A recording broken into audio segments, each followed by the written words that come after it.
ఇశ్రాయేలు నిర్గమ దారి నా బైబిల్లో ఒక మ్యాప్ ఉంది, మీ బైబిల్ ఏమో చూసుకోండి.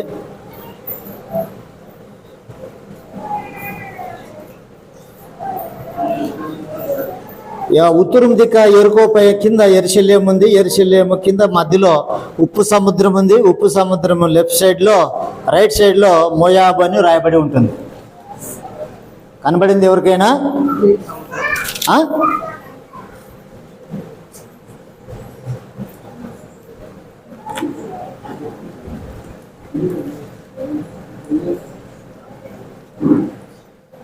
లోతు కుమార్తెలకు జన్మించినటువంటి ఈ కుమారులు, ఒకరు పెద్ద అమ్మాయికి మోయాబీ, రెండో అమ్మాయికి అమోనీయులు. వీరు ఆ దేశానికి మూల పురుషులుగా.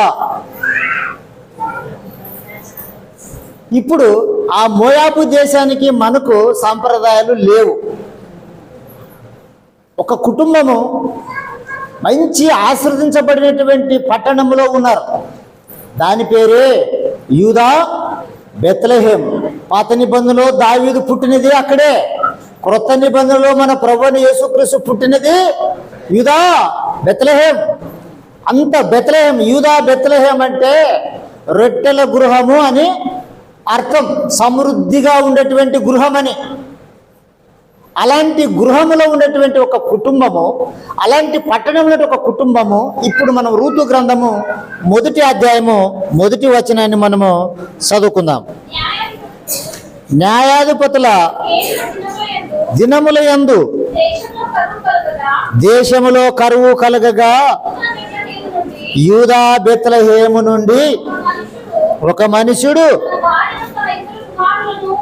తన భార్యను 2 కుమారులను వెంట పెట్టుకుని మోయాబు దేశమునకు కాపురముండుటకు వెళ్ళెను. చాలు చాలు, థ్యాంక్ యూ. చరిత్ర గ్రంథాలలో చరిత్ర యెహోషువ నుంచి ఎస్తేరు గ్రంథం వరకు ఇవి చరిత్ర గ్రంథాలు, 12 గ్రంథాలు. ఇదొక భాగం, చరిత్ర ఒక భాగం. పంచగ్రంథాలు ఒక భాగం. పంచగ్రంథాలు అంటే ఆది కాండం నుంచి ద్వితీయోపదేశ కాండం వరకు. చరిత్ర అంటే యెహోషువ నుంచి ఎస్తేరు వరకు. ఈ 2వ భాగము చరిత్ర గ్రంథాలలో ఇది 3వ పుస్తకము, రూతు గ్రంథం. చాలా చిన్న గ్రంథం. స్త్రీల పేర్లతో 66 పుస్తకాలలో 2 పుస్తకాలు స్త్రీల పేర్లతోనే ఉన్నాయి. ఎవరివి? రూతు గ్రంథము, ఎస్తేరు గ్రంథం. 66 గ్రంథాలలో వీళ్ళిద్దరు స్త్రీలు మాత్రం వీళ్ళ పేర్లతో రాయబడింది. ఎస్తేరు యూదురాలై ఉండి అన్య జనాంగములోకి వెళ్ళి దేవుని మహిమపరిచి ఆ రాజు పరిపాలనలో, అహస్వేరోషు రాజు పరిపాలనలో 127 సంవత్సరాధిపతులలో యూదులను అంత భయంకరంగా శిక్షించేటువంటి కాలములో యూదురాలైనప్పటికీ అన్య జనాంగములోకి వెళ్ళి తన ప్రజలను కాపాడి ఈరోజు గ్రంథములు ఆమెను గురించి, ఎస్తేరు గ్రంథం గురించి రాయబడింది. రూతు మన యూదురాలు కాదు, మోయాబురాలు. మోయాబు దేశానికి మనకు సాంప్రదాయాలు ఉన్నాయా? ఆమె ఇతర దేశాలు. మోయాబు దేశము చాలా చరిత్ర గల దేశం, విగ్రహారాధన దేశం. అన్యులు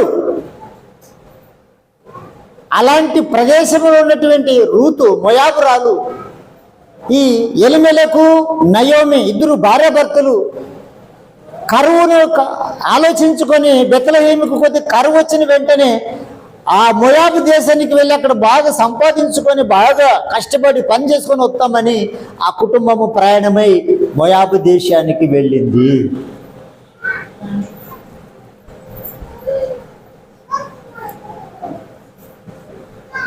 యూదా బెత్లెహేముకి, మోయాబుకి వెళ్ళారు ఒక కుటుంబం. ఇక్కడ వలస వెళ్ళారు. వలస వెళ్ళిన తర్వాత ఇశ్రాయేలు జనాంగం చెందినటువంటి ఈ కుటుంబం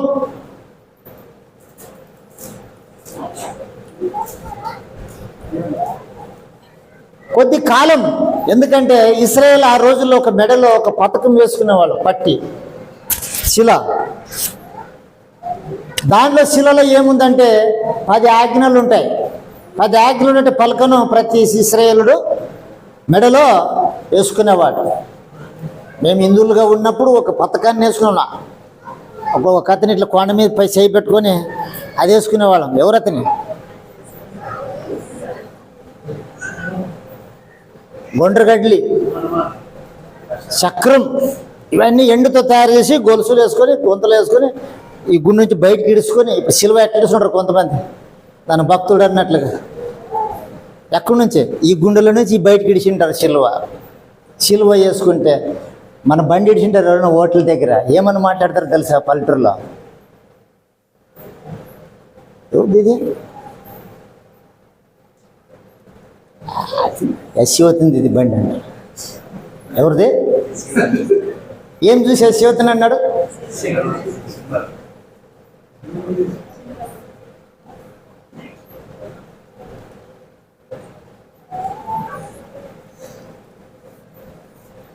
రూతు అన్యురాలు, ఎస్తేరు యూదురాలై ఉండి అన్యజనంలోకి వెళ్ళి చరిత్రలో ఉంది. ఇప్పుడు రూతు మోయాబురాలై ఉండి యూదుల దగ్గరికి వచ్చింది. ఎలా వచ్చిందనే చరిత్ర ఈరోజు మనం మాట్లాడుకుందాం. ఎలిమెలకు కుటుంబము మోయాబులో ఉన్నారు. ఎలిమెలకు మంచి శిల్పకారుడు, బాగా చెక్కేవాడు. మోయాబు దేశంలో రూత్ అనేటువంటి ఆమె, వాళ్ళు ప్రధాన దేవత కెమోసు. ఆ దేవత పేరేమి? కెమోసు దేవతకి ఈమె రూతు ప్రధాన పూజారితనం చేసేది. ఎలిమెలకు మహ్లోను కిల్లోను నయోమి కుమారులు ఇద్దరు మెడలో ఇశ్రాయేలు పలక ఉంది. ఆ ఇశ్రాయేలు పలకలో ఏముందంటే 10 ఆజ్ఞలు ఉన్నాయి. అక్కడక్కడ వెళ్ళి పనిచేసేటప్పుడు ఈ ప్రధాన పూజారి అయినటువంటి రూతు ఈ మహ్లోను గొంతులో ఉండేటువంటి శిలా పలకను చూసి ఇది ఏమిటిది అని అడిగింది. అడిగితే ఇది మా దేవుని 10 ఆజ్ఞలు అని చెప్పింది. ఏమేమి ఉన్నాయి 10 ఆజ్ఞలు? నిర్గమకాండం 20వ అధ్యాయం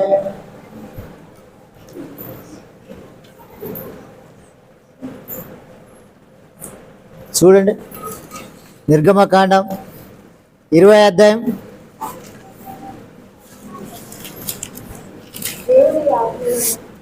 1 నుంచి 17 వరకు ఉంటాయి 10 ఆజ్ఞలు. మెయిన్గా అక్కడ కొన్ని చూసుకుందాం. నరహత్య చేయకూడదు, 13వ వచనం, వ్యభిచారింపకూడదు. ఇవన్నీ 10 ఆజ్ఞలు ఇమిడి ఉన్నాయి. ఇవన్నీ ఆమె చదివింది, చెప్పాడు మహ్లోను. ఆమెకి 2 మాత్రం బాగా హృదయంలో పడిపోయాయి. ఏమేమి? నరహత్య చేయకూడదు, విగ్రహారాధన చేయకూడదు. ఆకాశం అందు కానీ, 4వ వచనంలో ఉంటుంది, భూమి అందు కానీ, భూమి కింద నీళ్ళు అందు కానీ దేని రూపమైనను మీరు విగ్రహమును చేసుకొనకూడదు.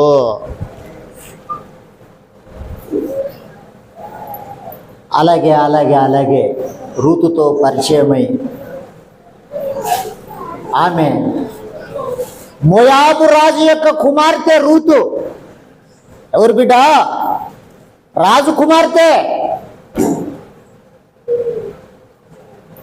కేవలము ఆమెను గురించి 4 అధ్యాయాలే ఇమిడిపడి ఉన్నాయి. రూతు గ్రంథము ఎన్ని అధ్యాయాలు ఉన్నాయి తెలుసా? 4 అధ్యాయాలు ఉన్నాయి. 4 అధ్యాయాలతో ఉన్నట్టు దాదాపు కేవలము 4 అధ్యాయాలు కలిసి వచనాలు 84 వచనాలతో ఉన్నటువంటి ఈ చిన్న గ్రంథములో అనేక విషయాలు, దేవుని మహిమపరిచేటువంటి విషయాలు, ఆమె చరిత్రలో ఎందుకు వచ్చింది, ఆమె పేరేమిటి, ఆమె ఎవరనే విషయాన్ని మనం ఆలోచిస్తే రూతు మన దేశస్తురాలు కాదు, అన్యురాలు, మోయాబురాలు, ఒక విగ్రహారాధికురాలు, ఆమె ఒక పూజారి. ఎప్పుడైతే ఈ 10 ఆజ్ఞలు మహ్లోను గొంతులో ఉండే పలకను చూసిందో విశ్వాసరాలైపోయి విగ్రహం చేయకూడదు.